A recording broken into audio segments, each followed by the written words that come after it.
se trouve qu'il y a encore beaucoup de peintres. Alors, sont-ils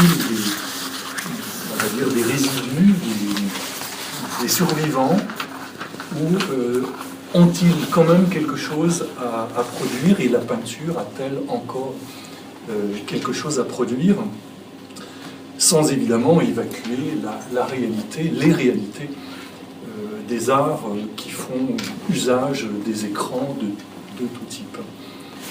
Et cette idée de travailler cette question, elle est d'une part ancrée dans la réalité de l'atelier, des artistes qui produisent toujours et encore de la peinture comme une production infinie, et puis de la réflexion qui a eu lieu à Strasbourg lors d'un autre colloque dirigé par un de nos collègues et amis, Germain Reuss, dans lequel cette question arrivait forcément toujours comme un leitmotiv. Et il se trouve qu'il y a une réalité qui pour moi est essentielle, je crois pour d'autres artistes, c'est la question de la résistance. Alors résistance, pas dans le sens qu'il faut résister aux écrans, hein, je pense que la peinture, où elle existe, où elle n'a plus lieu d'être, mais une résistance avec les matériaux. Et je pense qu'une chose particulière quant à la réalité de l'écran, c'est que dans le cas de la peinture, on est nécessairement dans un combat, dans une résistance avec le matériel, une résistance directe. On est dans des phénomènes de confrontation à la surface qui est de l'ordre du tactile, de la matériologie, et donc qu'il se passe quelque chose qui est un corps à corps direct dans cette confrontation. Dans l'image vidéo, et là peut-être Patrick me contredira, puisque lui c'est un artiste qui utilise la vidéographie, dans la vidéo, effectivement, il y a dans de nombreux cas une sorte de passivité de l'écran. C'est-à-dire que l'écran est conçu comme simplement une interruption de la lumière qui rend visible l'image. Alors c'est vrai qu'il y a des artistes qui sont justement à l'interface, qui dans leurs installations, mettent en jeu cette question de l'écranique, qui mettent en cause la surface réceptive de l'image, tout en utilisant le dispositif et l'appareillage de la vidéo, donc d'une image qui est numérisée ou qui est simplement argentique dans le cas du cinéma. Et ceci dit, cela m'interroge et me fait penser qu'il y aurait certainement une autre journée d'études à initier, justement pour explorer la manière dont les artistes contemporains sont à la fois du côté de cette matérialité du support, et d'une certaine manière qui renverse en quelque sorte la réalité du support, et puis les technologies numériques qui, elles, sont des technologies qui font davantage appel à la distance et au dispositif de projection de l'image.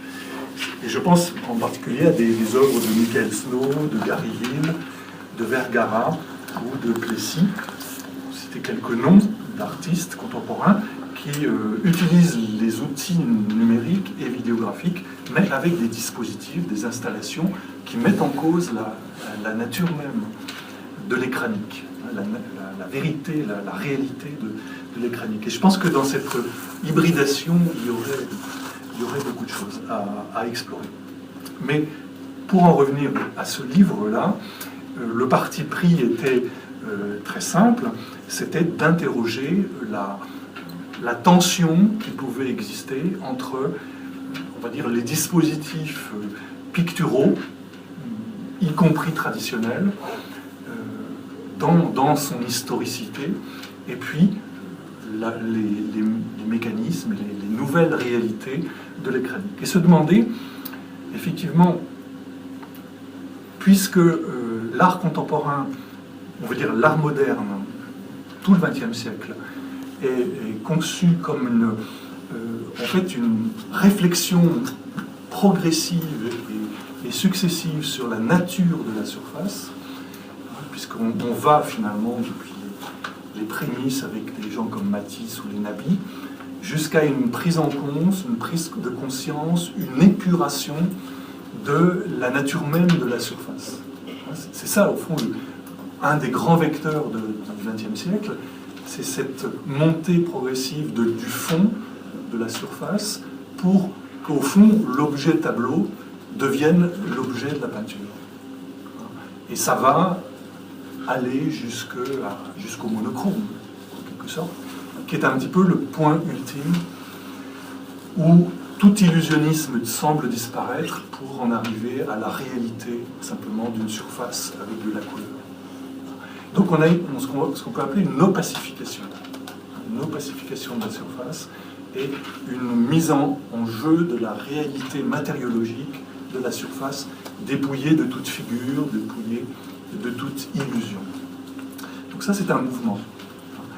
Et puis, donc, il y a cette réalité de l'image, de l'écran, cette espèce de retour à l'image qui vient en quelque sorte percuter on va dire les avancées des avant-gardes qui aboutissent au mouvement sur port-surface et aux ultimes aboutissements du monochrome.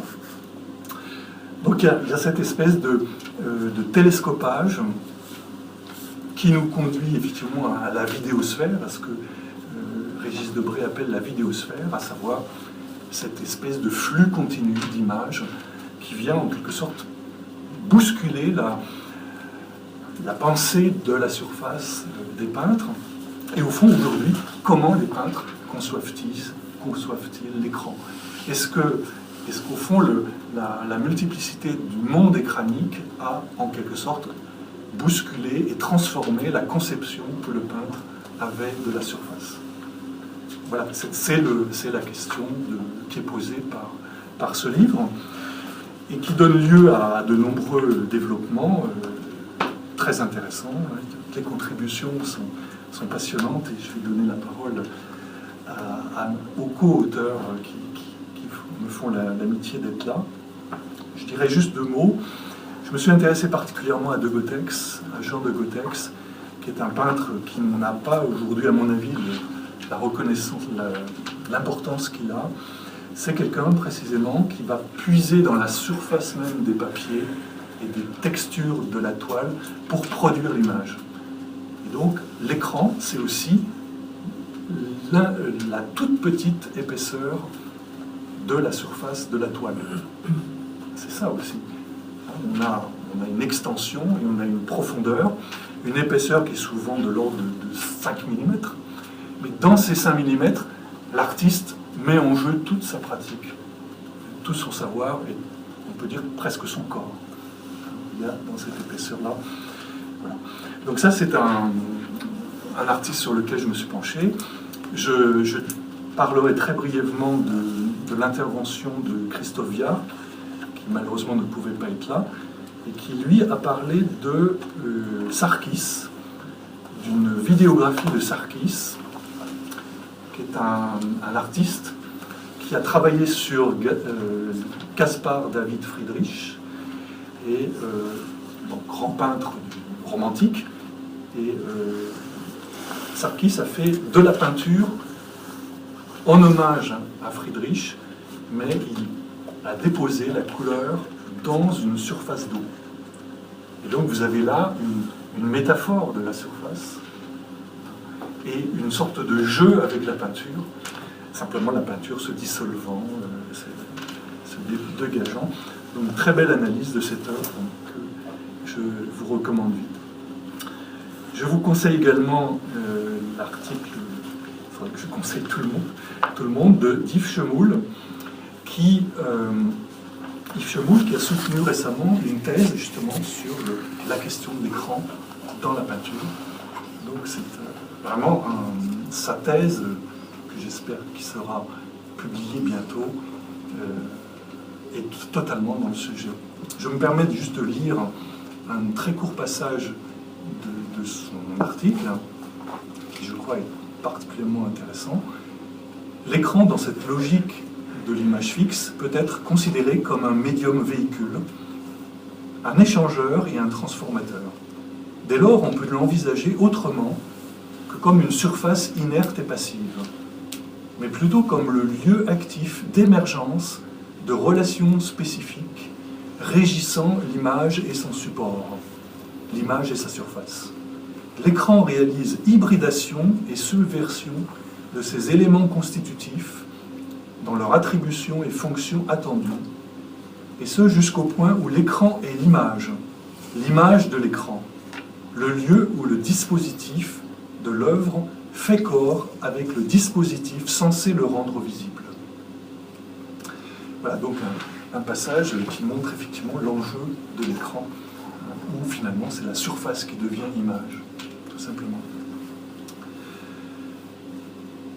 Mais je crois que je vais m'arrêter pour surtout donner la parole à François Soulage, à Patrick Nardin, à Céline Lubac, qui ont intervenu dans ce livre et qui ont des choses passionnantes à nous dire.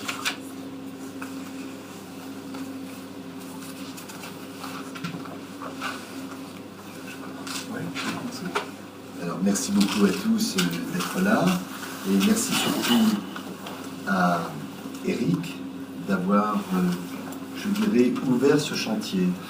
Des réflexions sur l'image, sur l'écran, il y en a depuis longtemps, mais Eric a fait une association, il a associé l'écran et l'esthétique, et il a essayé de repenser la question du lieu de l'image. Si vous connaissez bien le travail de réflexion de Eric, à la fois en tant qu'artiste et en tant que théoricien, la question du lieu est quelque chose qui est important.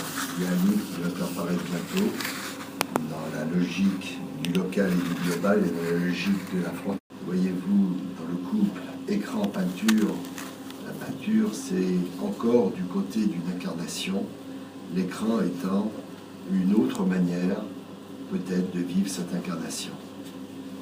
Alors, il présente ce livre avec 4 moments: espace actif et projectif, transparence et opacité des écrans, écrans picturaux, écran inachevé de la peinture.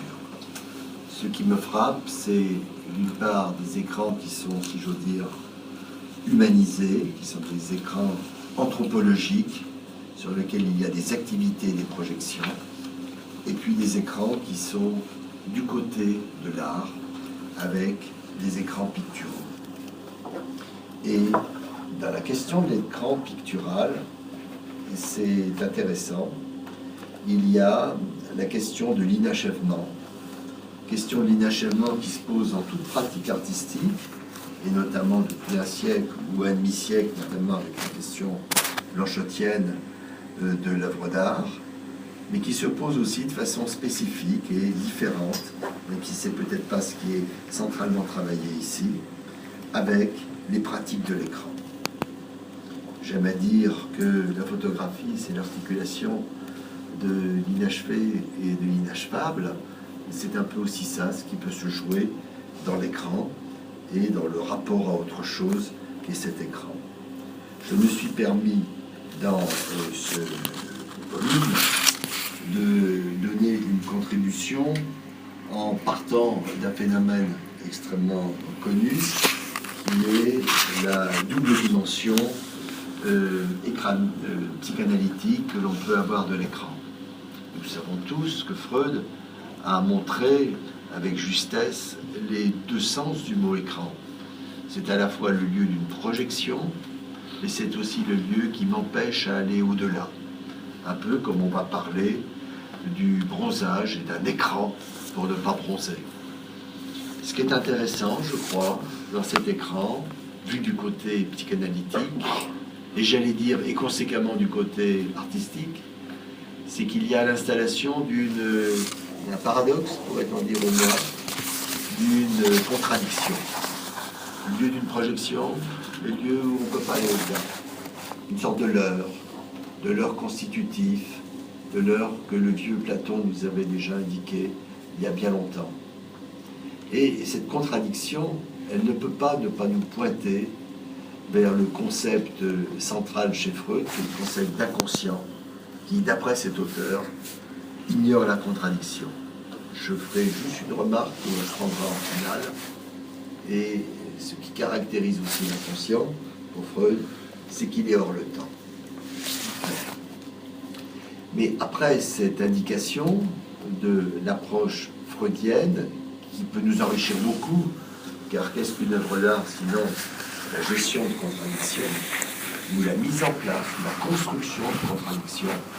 Et donc, ces contradictions sont très riches parce que le récepteur n'est pas dans une position de consommateur, d'être à qui on communique un message, mais puisqu'il y a une contradiction, il est au moins un interprète de ces contradictions, ou un je ne sais pas ce qu'il en est, ce que l'on peut en faire de ces contradictions. Outre cette question-là, j'ai repris le texte, un petit peu moins connu, mais quand même bien connu, qui a maintenant 70 ans, de Lewin, sur l'écran du rêve.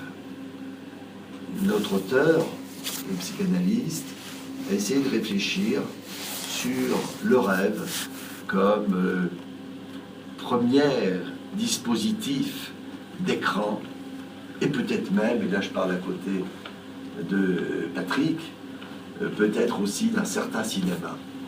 J'allais dire d'un cinéma expérimental, au sens où l'on parle d'une expérience. Le rêve, c'est vraiment, je crois, le premier cinéma expérimental que l'on pratique.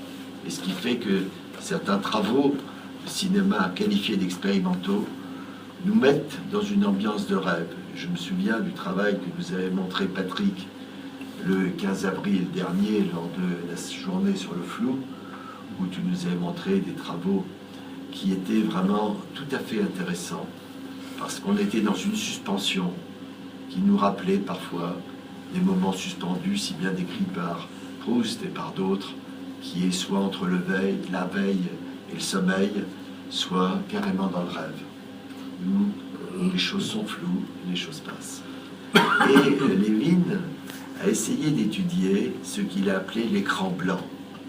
Pour lui, son hypothèse, et c'est en tant qu'hypothèse que c'est intéressant, non pas au moment d'un savoir sur la pédiatrie, c'est que l'enfant qui serait au sein de sa mère pour absorber le lait, l'enfant serait face à quelque chose qui est un espace blanc, un écran blanc.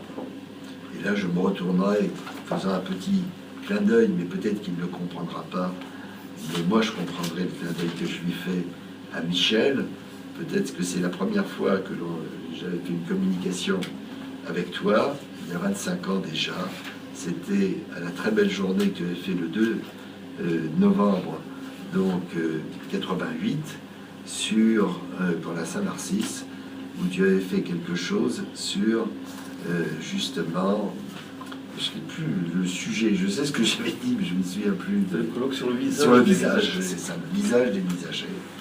Et où j'avais essayé de réfléchir sur ce que c'était que le fait d'être face à un visage de quelqu'un qui soit est sur le point de mourir, mais pas à la manière de Giacometti, soit sur quelqu'un dont on a peur qu'il meure, et notamment un enfant qui perd plus ou moins connaissance après un allaitement.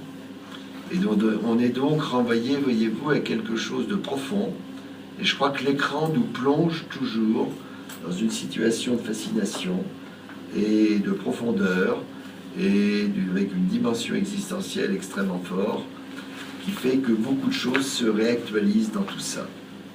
Alors, je ne vais pas résumer en 3 phrases la démarche énoncée par Lewin et celle que j'ai essayé de suivre, mais après j'ai essayé de voir 3-4 aspects sur ce rapport à l'écran, aussi bien dans les œuvres d'art que dans les écrans en général. D'une part, la question de l'attention, d'autre part, la question de l'association, puis la question de la projection et la question du transfert. La projection, j'ai fait allusion tout à l'heure, je n'insisterai pas sur le transfert et l'association, mais je m'intéresserai peut-être sur la question de l'attention Oh, je dirais juste une question, justement. Il y a un livre qui est sorti récemment sur l'écran et qui montre que l'on risque de ne plus être dans un monde de l'attention. Il n'est pas encore traduit, mais j'ai lu des pages dessus, sur ce livre, et qui nous montre bien que nous risquons de perdre l'attention et nous risquons de perdre l'attente, qui sont quand même deux catégories vis-à-vis du temps qui sont très importantes, non seulement vis-à-vis du temps, mais vis-à-vis des choses, vis-à-vis des êtres, vis-à-vis du monde. Nous ne sommes plus dans cette logique de paysans où nous devions attendre que les saisons arrivent pour pouvoir vendanger. Nos amis du Sud ont vendangé avec 3 semaines de retard, mais ils ont attendu le temps de la vendange. Et là, le monde de l'écran est un monde de la surexcitation. Le monde où on réagit pour que l'écran réagisse vite. Donc on perd, si j'ose dire, un certain goût, une certaine formation par l'attente, une certaine formation par le vide. L'intérêt des vacances, des grandes vacances dans l'université, dans l'école tout simplement de la République française, c'était certes aussi le temps des travaux pastoraux, mais c'était aussi le temps qui était un temps de vacances, de vide, où l'on se formait soi-même, parce que face au vide, il faut faire quelque chose. Et deuxièmement, il y a le temps de l'attention, comme l'attention que l'on peut mobiliser, tel le chasseur plus que le pêcheur, où l'on va être attentif au monde. Et parfois, l'attente, l'écran, pardon, nous fait oublier ces types de modes d'être qui m'apparaissent importants. Bref, vous l'avez compris, j'y faisais allusion tout à l'heure, la question de l'écran, la question des arts de l'écran, la question de l'esthétique de l'écran, et la question des lieux d'image, pour reprendre de belles formules d'Éric Bonnet, ce sont des modalités d'un problème, je dis bien question, qui sont les modalités d'un problème fondamental, qui est, je crois, le problème du temps. Notre rapport au temps, qui est extrêmement important. Nous ne sommes pas l'écran, comme le disait fort justement, en citant d'ailleurs Régis Debray, Éric, l'écran, c'est le monde de la vidéosphère, du flux d'images. Nous sommes donc renvoyés à la question héraclitéenne par excellence. Au départ, on pourrait croire que l'écran est une surface. Et c'est peut-être cela, le passage de support-surface à écran, c'est que l'écran, c'est l'introduction du temps par le biais de cet objet. Un autre temps qui n'est pas notre temps, mais qui est le temps de l'écran, le temps des images à l'écran, le temps du défilement des images, et qui nous oblige véritablement à passer une philosophie de l'être à une philosophie du devenir, une philosophie de la contemplation peut-être, à une philosophie de l'aventure, j'allais dire, pour plagier un titre de notre ami, du voyage créateur. C'est ça, je crois, qu'une esthétique de l'écran, c'est une esthétique du voyage créateur à partir de l'écran. Alors à nous de faire le voyage, à nous de nous créer, et merci beaucoup aux artistes qui utilisent les écrans pour fabriquer aussi des voyages, fabriquer des mondes, fabriquer quelque chose qui va nous toucher au niveau de l'inconscient, si, pour reprendre la formule de tout à l'heure, l'inconscient est en le temps. Merci François. On donne la parole à Patrick. D'accord. Je ne vais pas non plus prendre la parole très très longtemps, mais c'est assez drôle cette histoire de l'écran quand on avait commencé effectivement à en parler, quand il m'avait proposé cette affaire, parce que je trouve que l'histoire est beaucoup plus polémique que ça n'en a l'air. C'est pas si évident que ça. La question de l'écran, quand on travaille au-dessous du film et de la vidéo, l'écran, c'est une forme de banalité. Mais ici, le mot d'écran se substitue à celui de tableau.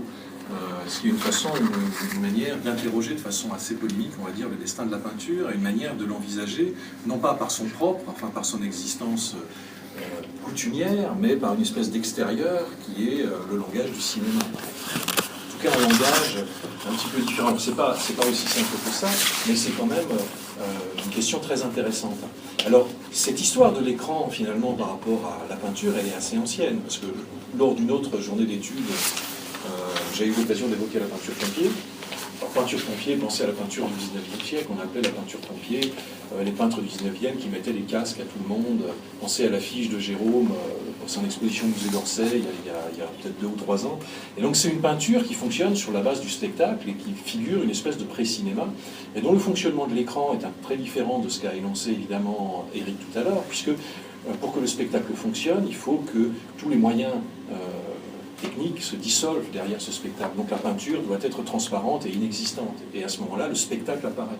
Et tout ce qui trouble le spectacle, évidemment, détruit la fascination que peut évoquer l'image. Et donc il y a dans cette peinture un effet de réel, un souci vériste, si vous voulez, qu'on retrouvera après dans le cinéma. C'est une figure du pré-cinéma dont Benjamin a dit que c'est sa prétention à vouloir s'adresser aux masses qu'il a fait déchoir. Et donc c'est pas la photographie qui a été, pour Benjamin par exemple, la crise de la peinture à la fin du 19e, c'est précisément cette impossibilité de cette peinture-là à se diffuser comme a pu se diffuser par après le cinéma.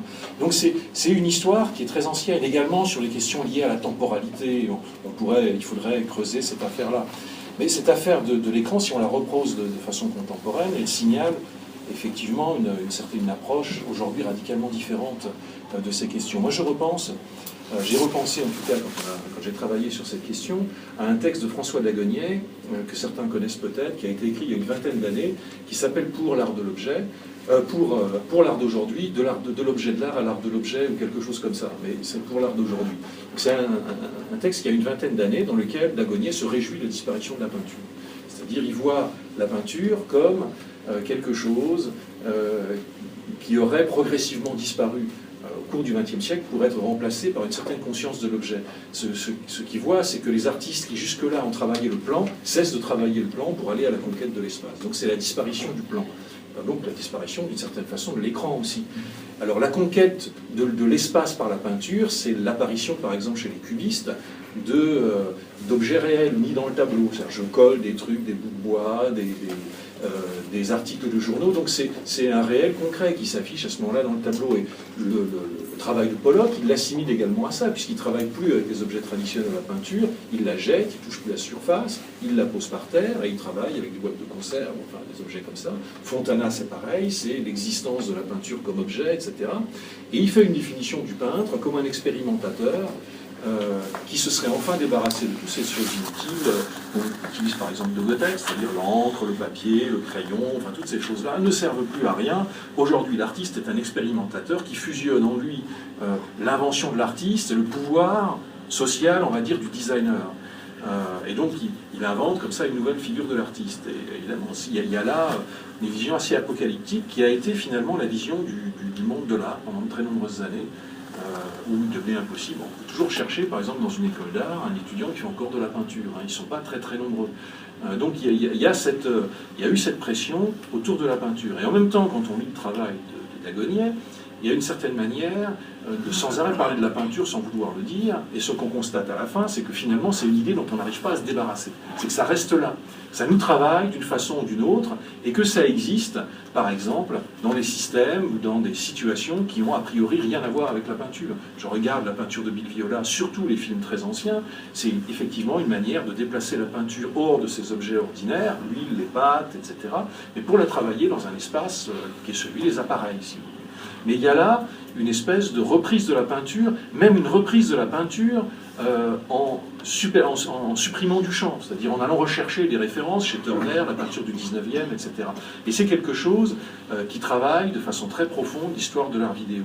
Alors, et du cinéma également, dans sa version expérimentale, même non expérimentale, mais pas sous l'angle de la citation. Quand on regarde certains films de Godard, je me souviens de Passion par exemple, 1982, exemple, c'est un film magnifique dans lequel il reconstitue les tableaux. Dans le film expérimental ou dans l'art vidéo, c'est pas la reconstitution, c'est précisément, pour revenir à ce que disait Éric, la question de la surface qui devient déterminante. Et c'est là où se passent des choses tout à fait intéressantes aujourd'hui, quand on travaille en exposition également avec des artistes vidéo, parce que j'ai organisé aussi beaucoup d'expositions avec des gens comme ça. On est dans une situation où l'image est partout. Elle se diffuse sur Internet de façon, mais elle aura une vitesse incroyable, ce qui fait que On ne sait plus où est l'original. Alors, ça me prendrait beaucoup de temps pour développer un petit peu cette question, mais ce que je veux dire par là, c'est qu'un film arrive, il est, par exemple, monté en 35 mm, filmé dans une version cinématographique. Ce même film va passer à la télévision, va être enregistré en VHS, va être ensuite récupéré par quelqu'un qui va le repasser sur Internet, le proposer en téléchargement, etc. On a des images qui voyagent, dans lesquelles l'origine disparaît. On ne sait plus ce qui est juste, ce qui n'est pas juste, ça porte à peu près toutes les transformations. Et donc, il y a là un enjeu très important, effectivement, pour les artistes vidéo, alors qu'il y a un enjeu technique. Comment on donne un fichier à quelqu'un, comment on le vend. Est-ce qu'on lui vend un fichier numérique?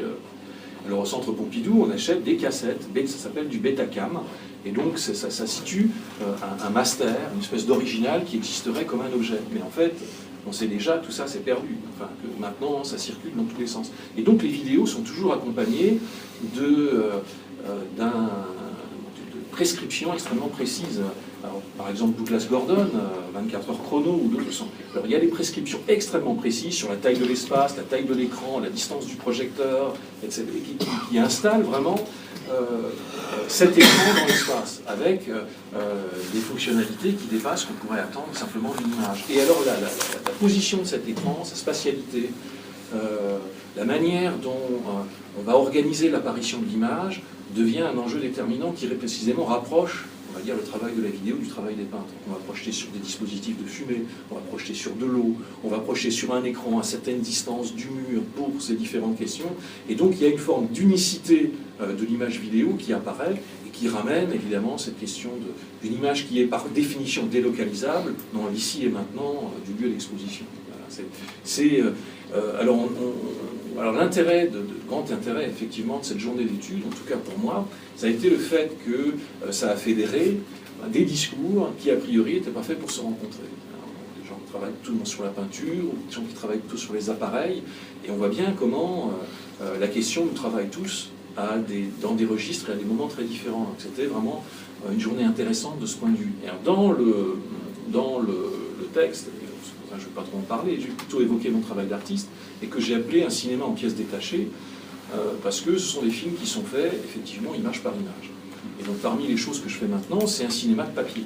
C'est-à-dire, un film, ça va être 1000, 2000, 3000, 4000 feuilles de papier, avec de la peinture, en fait. Je reviens à des figures comme ça, qui ensuite sont enregistrées, qui produisent le mouvement, qui produisent le film.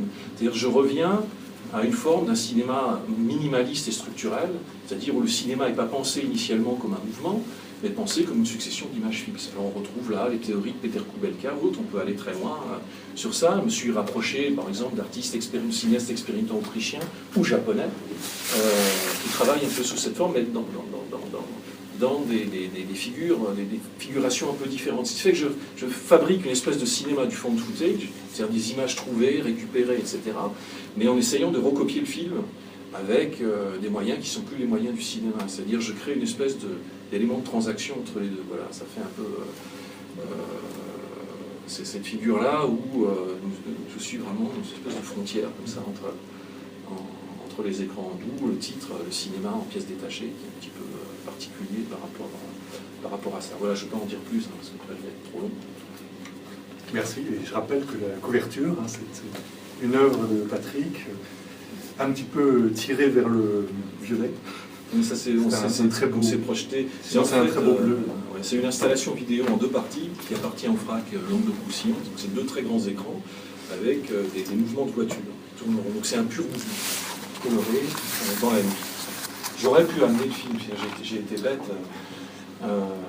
J'aurais dû amener mon ordinateur et le film. Ça sera pour une fois. Une autre fois. Merci. Céline, tu veux prendre la parole? Alors, je vais lire un petit texte en fait d'une page et demie qui présente mon texte dans cette édition. Donc moi je suis doctorante en art auprès d'Éric Bonnet et donc je ne suis pas artiste. J'écris sur les artistes et je suis en train de développer aussi d'autres formes d'écriture, mais ça je ne sais pas encore où ça va aller. Mais donc j'avais une approche qui était celle de rencontrer les artistes, et notamment des artistes qui travaillent le tableau, la peinture, et plutôt dans un héritage très surface. Voilà, donc, je lis le texte.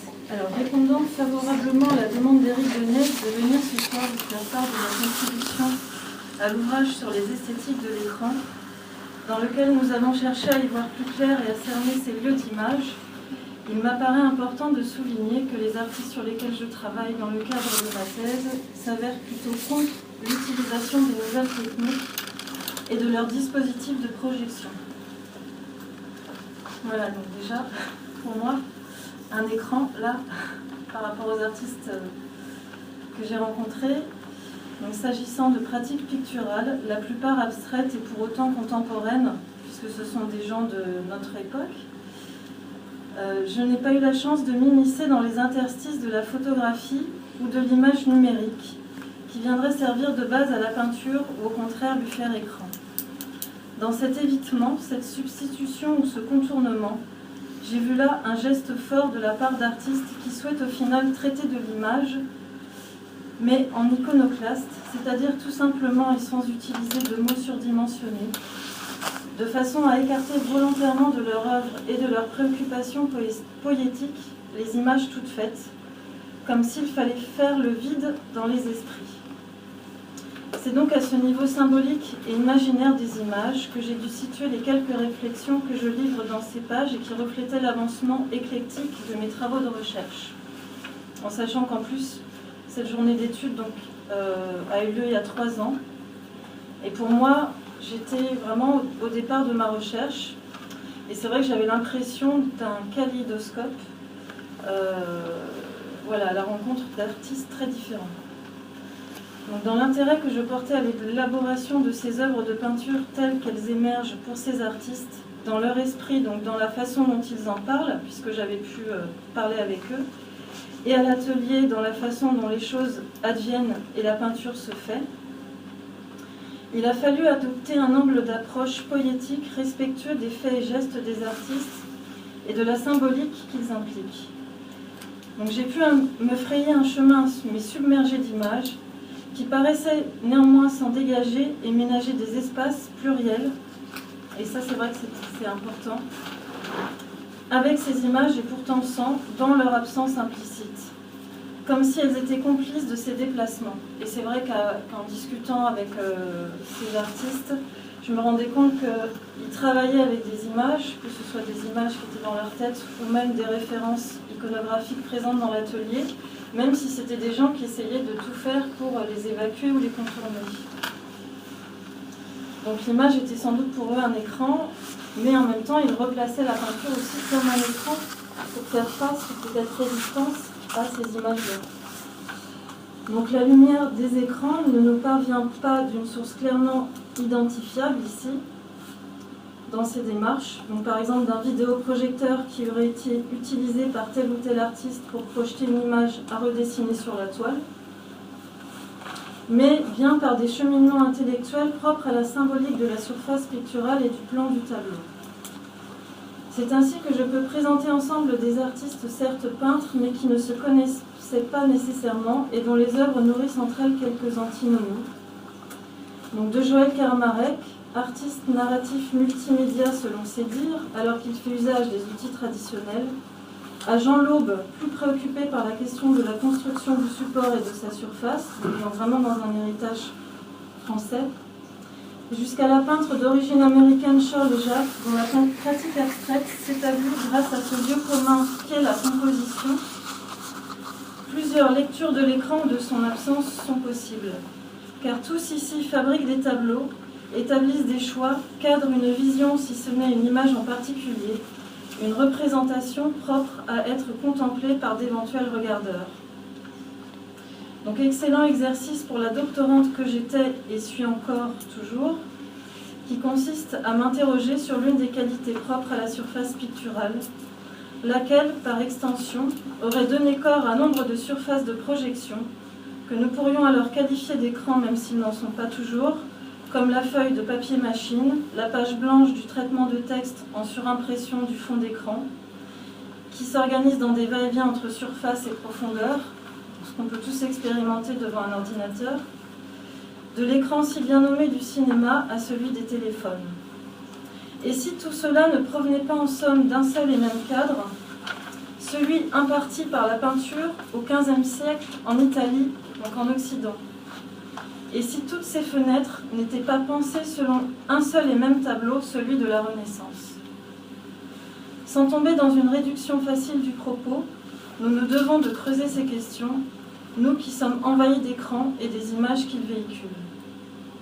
Donc, comment se fait-il, en ce qui me concerne, que j'ai pu aborder des pratiques non figuratives du tableau, à l'exception notoire de Joël Kermarek, parmi les artistes que j'ai évoqués pour cette journée d'études, dans le cadre d'un questionnement sur l'écran, sans que cela ne me pose problème. Cette absence d'écran est-elle consubstantielle à la peinture? Nous avons vu que non, alors même que les artistes qui nous préoccupent et d'autres également évoqués dans cet ouvrage, donc par les autres chercheurs, peignent avec l'écran, ne serait-ce dans la mise en place technique de l'image, par exemple projeter ou redessiner, recopier, voire à partir de la télévision ou de l'ordinateur, etc., etc. Un écran amène à l'image qui réinterroge des gestes premiers, comme le disait Eric, l'étalement, la construction de la figure, le recouvrement. Et à contrario, certains artistes que nous avons rencontrés et aussi sur lesquels j'ai travaillé depuis, interrogent la peinture et son image par la reproduction à l'identique sur la toile d'une image projetée. Donc moi, c'est vrai que je me contente vraiment au tableau.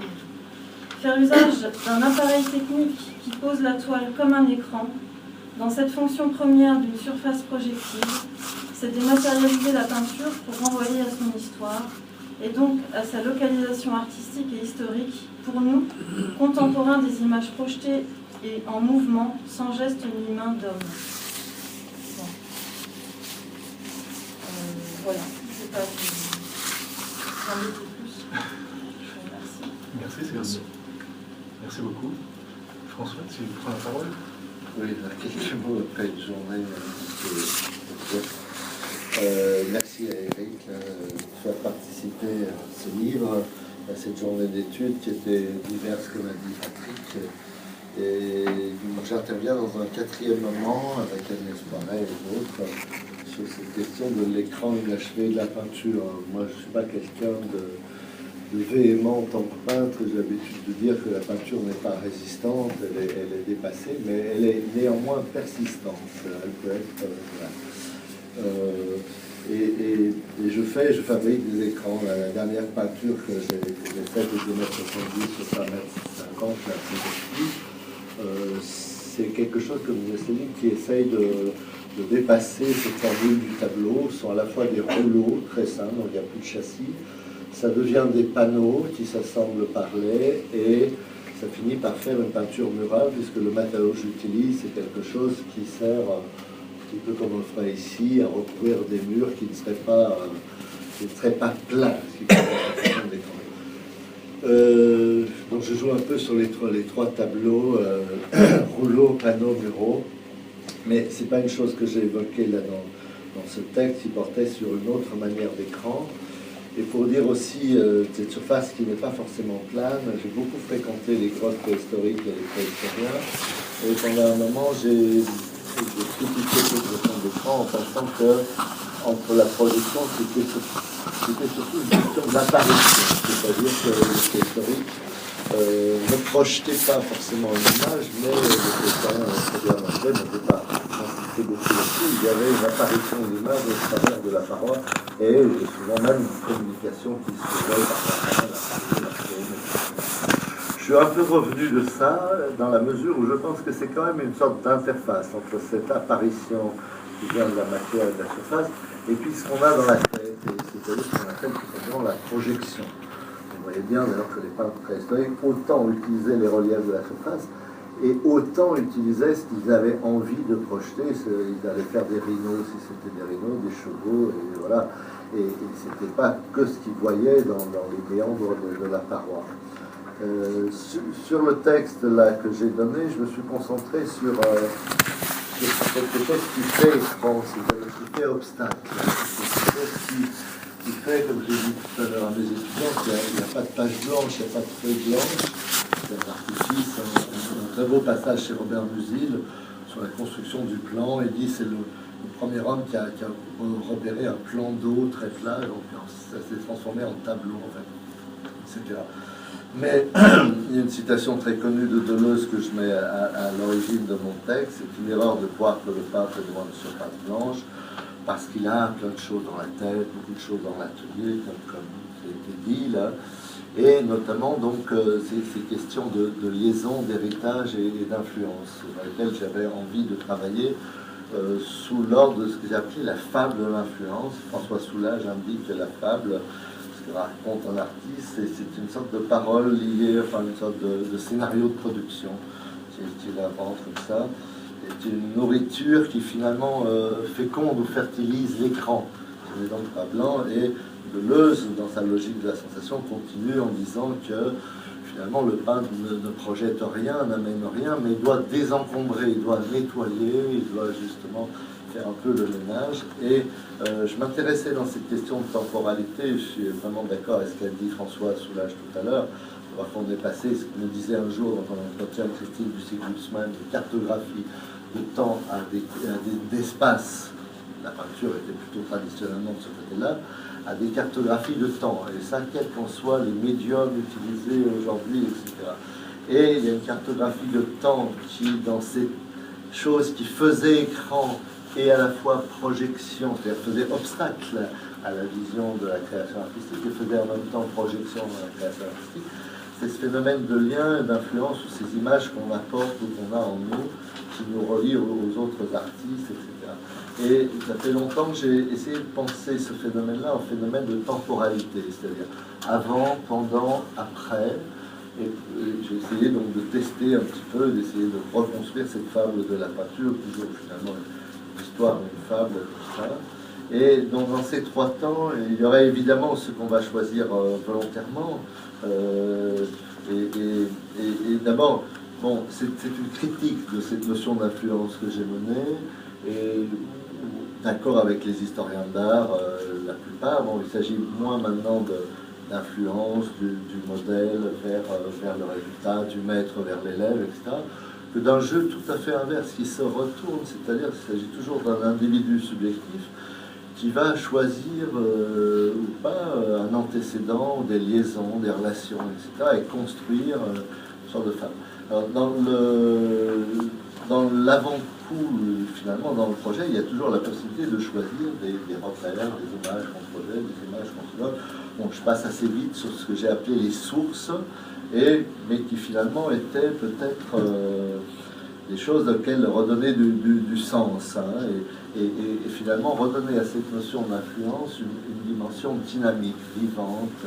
C'est-à-dire, l'écran n'est peut-être jamais toujours là, ou il est peut-être toujours là, mais en même temps toujours en train de se faire et de se défaire, et dans ces notions d'influence, il y a quelque chose de dynamique. Et finalement, par rapport à l'emprise et la déprise des jeux classiques d'influence, j'ai mis en avant une sorte de concept que j'ai pris chez Berg, qui était le concept de prise, c'est-à-dire même au sens presque de l'escalade, de pouvoir s'appuyer sur, s'autoriser et construire quelque chose voilà, qui puisse construire la pratique. De fait, dans mon raisonnement, c'est pas sur ces influences en aval ou en amont, c'est-à-dire avant et après, que je me suis principalement intéressé, mais sur ce qui venait à l'encontre de soi, à l'insu de son plein gré, pendant. Donc j'insisterai un peu plus en quelques mots là-dessus. Les confluences étaient les influences rencontrées à la vision de l'œuvre terminée. Une fois que l'œuvre est terminée, quelle qu'elle soit, hein, on parle des viola, etc., il y a toujours le regard du spectateur qui rapproche, ou qui fait un rapprochement, une confluence, ça ressemble à, ça peut être des correspondances ou des divergences. Et c'est quand même une question fondamentale aussi d'enjeu, c'est-à-dire le lien avec le passé, comment on vit le présent en lien, et quel est le lien avec le passé qu'on anime. Et souvent aussi pour les artistes, c'est intéressant ces références après coup, parce que moi j'aime bien tout ce qui est vivant, ludique, animé, humoristique, ironique. Et ces références-là, ils ne les ont pas vues, ils se font rattraper après coup, et le spectateur a une longueur d'avance sur eux.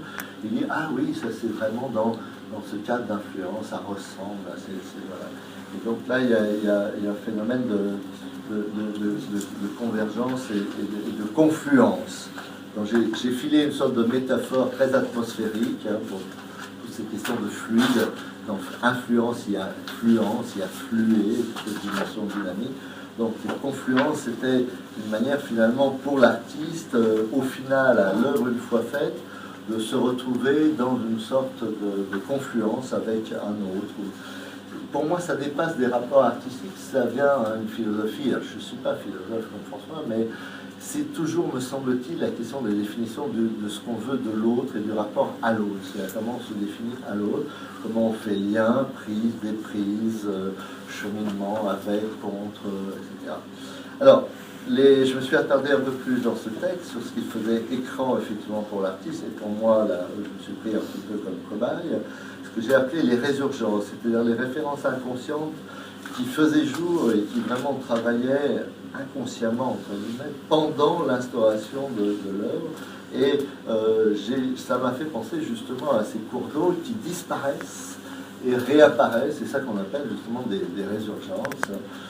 Voilà, la fontaine de Vaucluse, par exemple, une très belle résurgence. Et c'est cette manière dont finalement l'artiste va pouvoir se nourrir d'extrêmement d'événements très nombreux, variés, d'influences extrêmement lourdes et riches et variées. Et il va les enfouir, il va les cacher, il va les laisser travailler. Et puis elles vont ressortir dans une sorte de dimension dynamique de nécessité inconsciente. Alors j'ai pris un exemple assez simple là, qui on a illustré un petit peu. J'ai travaillé en dehors de ces panneaux et avant ça sur des fragments de marbre très très très fins, et ça m'amusait de travailler sur le matériau des sculpteurs, faire de l'aquarelle sur marbre, c'était un peu un paradoxe.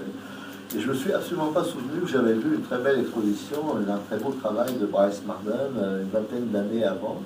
Et donc je file un petit peu la métaphore.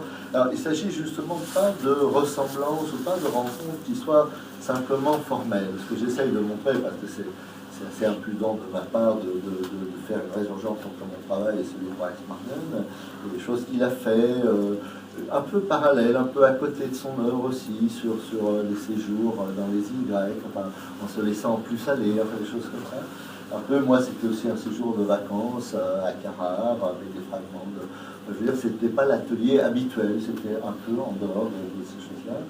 Et j'en viens finalement, et ce qui m'intéressait de définir, c'était ces nouveaux modes d'influence à contre-courant, donc ni des confluences, ni des sources, mais des phénomènes beaucoup plus brouillards, si on veut, de condensation, ou de phénomènes plus atmosphériques, qui faisaient qu'à un moment donné, il y avait une sorte de point de contact infime, mais qui faisait l'intelligence, enfin, la relation de la chose, et qui permettait peut-être d'ailleurs de déjouer le phénomène de l'écran, c'est-à-dire de dépasser, enfin, c'est un grand mot, mais éventuellement, je m'arrêterai là, et qui permettait peut-être ni volontairement avant, ni subsidiairement après, en recollant les choses dans un phénomène de vision ou de projection en amont ou de vision en aval, bon, d'accepter la perte d'influence ou de contact, qui était la meilleure manière de retrouver ce contact et de rendre cet écran projectif, écran d'apparition, disons, je dirais, toujours en jeu, toujours vivant. Voilà, toujours vivant. Et je trouvais ça très bien que Eric ait mis en entrée, avant mon texte et ceux qui terminent là, l'écran inachevé de la peinture. C'est-à-dire finalement essayer de détricoter un petit peu cet écran, que ce soit l'écran magnifique sur lequel on projette tous nos fantasmes et nos idées, ou que ce soit l'écran sur lequel qu'on doit nettoyer de tout ce qu'on a dans la tête, ou l'écran sur lequel on va faire jaillir des accidents pour justement créer une sorte d'interface. Et finalement, ce passage inconscient de la résurgence permet, je pense, au niveau de l'écran, parce que finalement, cet écran, moi, je le vois et je le vis quand même, mais dans un sens positif, comme une contrainte, comme vraiment quelque chose qui est le cadre ou la contrainte de tous les artistes dont on a parlé, de toutes les techniques, et donc finalement, de le faire un petit peu façonner, de jouer un petit peu plus avec. Voilà. Merci beaucoup François. Je ne sais pas si on prend un petit moment, si vous avez des questions, envie de relancer le débat. Juste au niveau technique, excusez-moi, c'est qu'il est déjà 8h25. Oui. Si nos amis veulent boire un petit verre, peut-être qu'on peut lier le petit verre et la discussion, parce que la dame doit terminer, je crois, relativement. On va conclure là. Alors, en 2 mots, là je vais être très très très bref. Ce qui apparaît quand même dans cette question de l'écran, c'est effectivement une forme d'ambivalence. Et je crois que dans tous les textes que vous avez là, il y a le fait que si on dit écran, on dit feuilletage. C'est la notion de feuilletage. Je crois que c'est une notion extrêmement intéressante qui apparaît dans toutes les œuvres dont il est question et qui rejoint aussi ce que disait François sur le fait que c'est projection et obstacle. Et donc c'est un objet qui est anthropologique. À de nombreux niveaux. Je crois que ça c'est une chose qui mériterait certainement qu'on redéveloppe, qu'on poursuive l'étude. Encore le prochain colloque. On verra. On en parlera.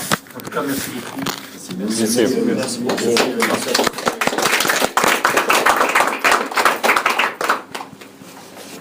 Et donc, un pot nous attend en haut. Un pot et des livres à acheter.